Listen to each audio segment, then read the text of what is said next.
Hey there, lady. My name is Molly Conley, and I'm devoted to helping women reinvent their love lives, whether that's after divorce, dating on and off the apps, or in their committed relationship. Why? Because I've been there. I'm a former college athlete who filed for divorce 3 years into marriage, swam in the online dating pool into my late 30s, and now I am married to the man of my spreadsheet dreams who I met 4 months before the world shut down. As a dating and relationship coach, I help my clients shift the focus from being obsessed with finding Mr. Right to shifting to herself as Miss Right Now. We build a foundation filled with clarity, connection, and confidence, knowing she is worth waiting for. Each week on the podcast, I'll bring you love life insights and savvy guests, where you will receive the courage to release programmed limiting beliefs. Discover patterns and behaviors restricting you from finding and attracting quality men, and ways to choose yourself first so you can build a foundation for a healthy relationship with yourself and a partner.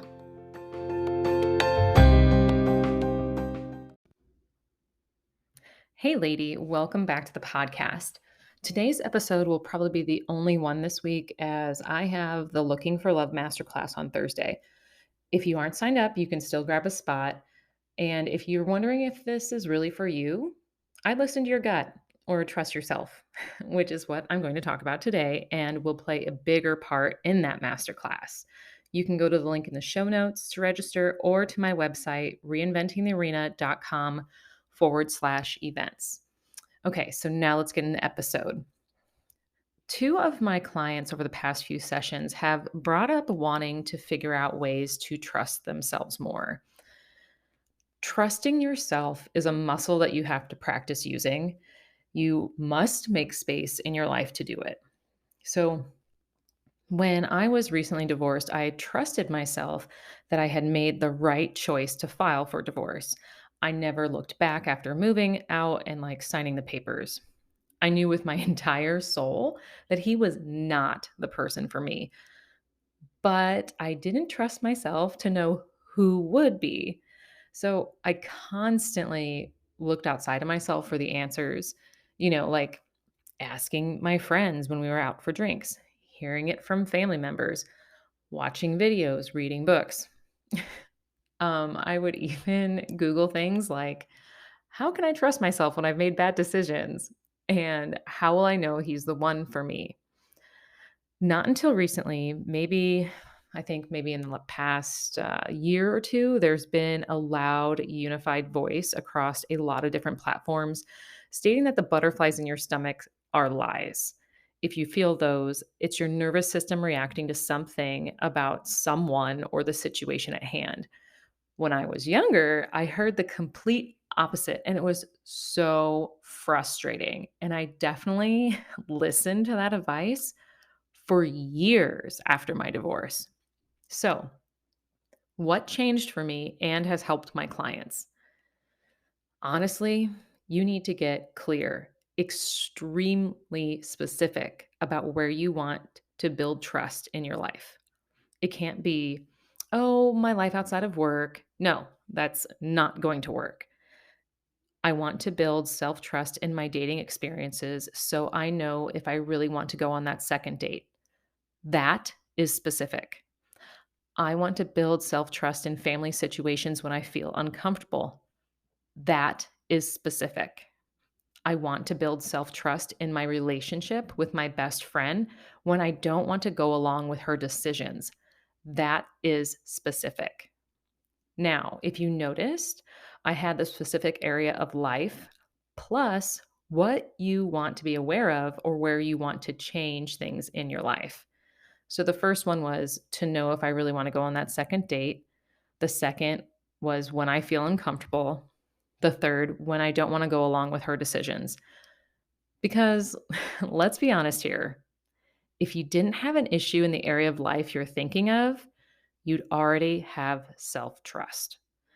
Like I said, I had zero self trust in myself when I was making the right decision. If I was still worthy of love, if I missed my opportunity, all those what if I stories we tell ourselves. But I knew I could trust myself in other areas of my life, just like you can. Maybe it's your career, your finances, or a hobby you love to do. You trust yourself to partake in those areas of your life in a different way. Now it's time to look for your patterns, and I'm going to use the dating example. I want to build self trust in dating experiences so I know if I really want to go on that second date. You would ask yourself the following questions: How many times have I gone on a second date, even when I haven't wanted to? How many times have I second guessed myself about going on the second date? How many times have I come home and said to myself or sent a text to my friends saying that you knew it wasn't going to be worth it? Now, what made you feel that way in the first place? Write that down. What did you think when you were saying yes to the second date? Write that down. And if you can put yourself in that moment through visualization, how did your body react to the idea on going on that second date right now? If you need to practice feeling the physical sensations in your body paired with how you emotionally feel, go back to episode 19 called Notice What You Notice. It's a practice that I have done over time to help me build not only self awareness in my body, but it has led to deeper self trust for myself and for my clients. So, okay, you are going to want to gather up all the info that you discovered about your patterns. And now you're going to ask yourself two more questions. What change are you going to make for your future self going forward? What is the reward your future self will receive when you stick with that change? For the dating example, the reward may be that you have more time to go on a date with someone you really wanted to meet in the first place. I'd call that a reward. I'd call that a win, even. Or maybe that you value yourself more, which is a drop in the self love category right there. So keep all this information handy and then take action. Taking action helps you not only learn, but it builds trust because over time you're showing yourself that you are safe and secure in your decision making. And the body loves feeling safe and secure. Okay, lady, this was a very short episode. I hope you found it helpful. If you did, please share it with your friends and leave a review. If you want to flex more of your self trust muscles, sign up for my masterclass, Looking for Love, on Thursday, April 20th at 6 p.m. You can go to reinventingthearena.com/events and find the details in the show notes on this episode.